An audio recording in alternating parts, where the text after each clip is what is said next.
नमस्कार मेरे विद्वान साथियों। आज हम लोग एक और न्यूमेरिकल को देखने वाले हैं जो कि जियो टेक्निकल के यूनिट 1 का काफी इंपॉर्टेंट क्वेश्चन है। तो चलिए इसको देखते हैं। लिखा है a soil sample assumed to consist of a spherical grain. All the soil of same diameter will have maximum void ratio. When grain is arranged in cubic array, find the void ratio and dry unit weight. Take unit weight of grain as 20 kilonewton per meter cube and assume 2.65.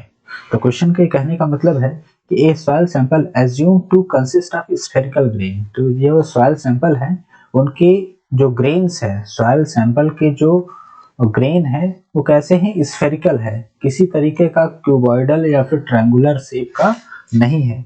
सारे के सारे जो soil grain है कैसे हैं? Spherical grain है और साथ ही साथ सेम डायमीटर के हैं, यानी कि सभी के जो डायमीटर है वो कांस्टेंट दिया हुआ है। ठीक है, सभी के डायमीटर डी है और कह रहा है कि will have maximum void ratio, जिससे कि इनमें क्या होगा कि ज्यादा से ज्यादा मैक्सिमम वॉइड रेशियो होगा when the grain is arrange in cubic array. तो क्यूबिक एरे में अरेंज किए गए हैं, एक क्यूब होगा और क्यूब में ये जो सॉइल ग्रेन है कुछ इस तरीके से अरेंज किए गए हैं। ठीक है, ऐसे केस में कह रहा है कि फाइंड द वॉइड रेशियो।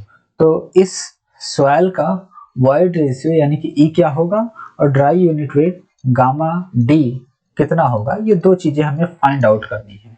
और कह रहा है कि यूनिट वेट ऑफ ग्रेन, तो जो सॉइल ग्रेन है उसका यूनिट वेट कितना है? 20 किलोग्राम पर मीटर क्यूब।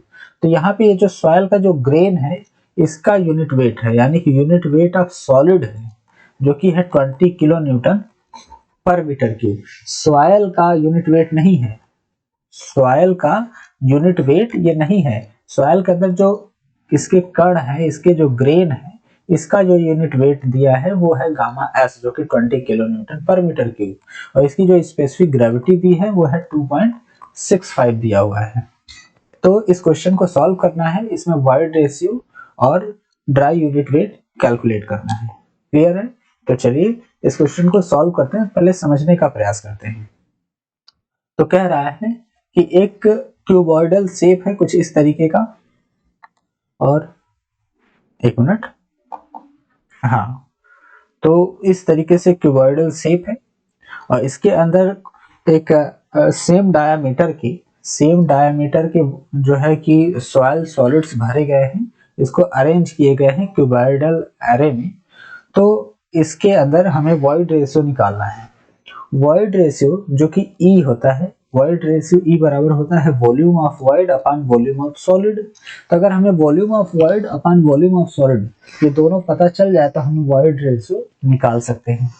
ठीक है, तो इसको स्टडी करने के लिए हम क्या करते हैं, किसी एक पार्टिकल को स्टडी कर लेते हैं। अगर एक किसी पार्टिकल को देखिए, आप किसी एक पार्टिकल को इस तरीके से, हाँ ये रहा एक, ये जो सेम पार्टिकल है इसको हम बाहर निकालते हैं और इसको हम स्टडी कर लेते हैं कि इस पर्टिकुलर वॉल्यूम में, यूनिट वॉल्यूम में कितना वॉल्यूम ऑफ वॉइड है, कितना वॉल्यूम ऑफ सॉलिड है।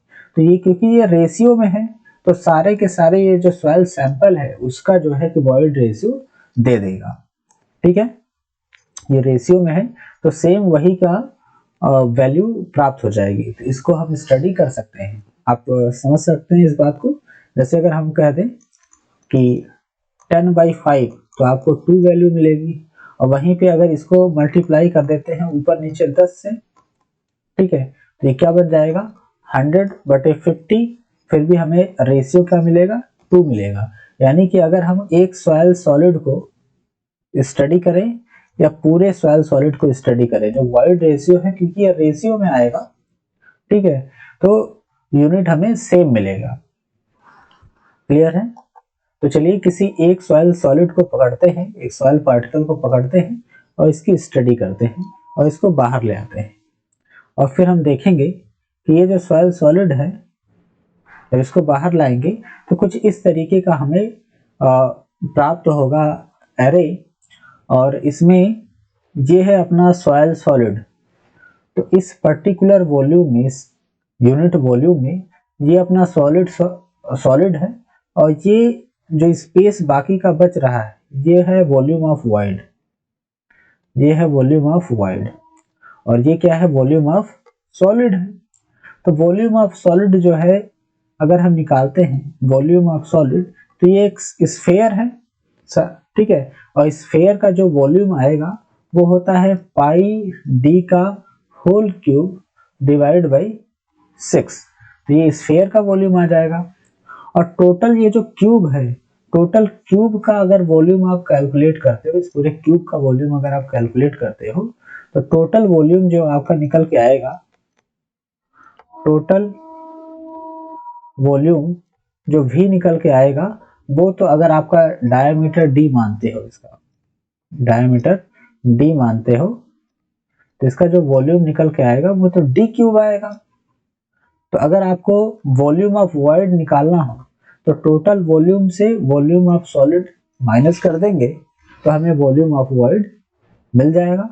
तो वॉल्यूम ऑफ वॉइड बराबर टोटल वॉल्यूम क्या हो जाएगा, D क्यूब, जो कि एक क्यूब का वॉल्यूम है, माइनस वॉल्यूम ऑफ सॉलिड कितना होगा, पाई डी क्यूब बाई 6। यहाँ पे पाई डी क्यूब बाई 6 हम यहाँ से माइनस कर देंगे तो हमें वॉल्यूम ऑफ वॉइड मिल जाएगा। तो इस तरीके से हम वॉइड रेशियो आसानी से कैलकुलेट कर सकते हैं।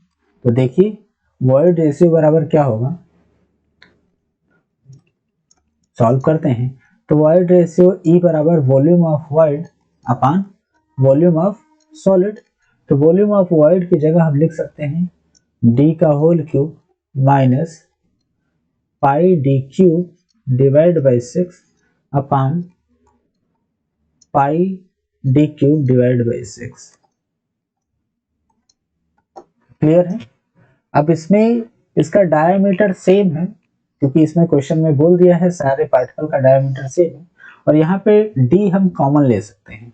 तो जब आप D क्यूब कॉमन लेंगे तो बचेगा 1 माइनस पाई बाई 6 अपान में, यहाँ से भी D क्यूब कॉमन लेते हैं तो बचता है पाई बाई 6।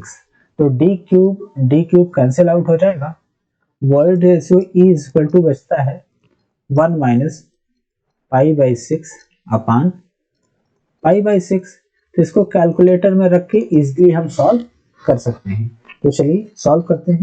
1 माइनस पाई बाई 6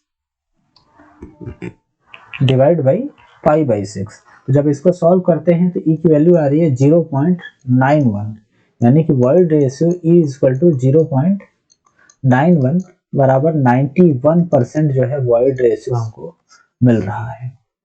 इसका मतलब क्या है कि जब किसी सॉइल का अगर स्फेरिकल शेप होता है, स्फेरिकल शेप होता है, ठीक है, और इस किसी क्यूब में इसको अरेंज किया जाता है तो हमें मैक्सिमम वॉइड रेशियो मिलता है।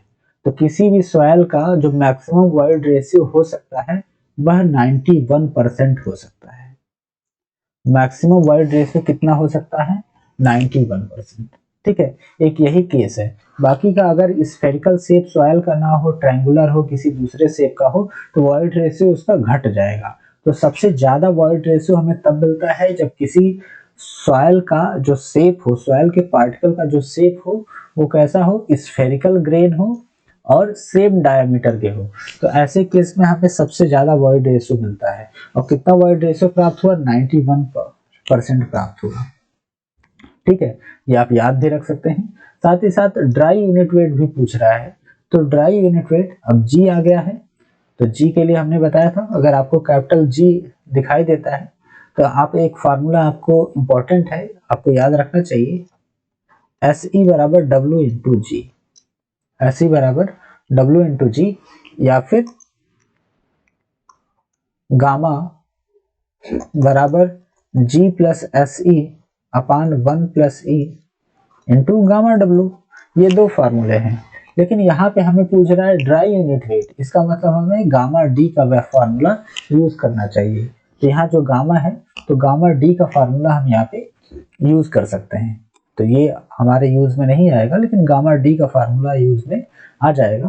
तो गामा D बराबर क्या हो जाएगा, गामा D बराबर G अपान 1 plus E into gamma W, क्योंकि डिग्री ऑफ सैचुरेशन की वैल्यू तो जीरो हो जाएगी, तो ये पूरा का पूरा टर्म क्या हो जाएगा, जीरो।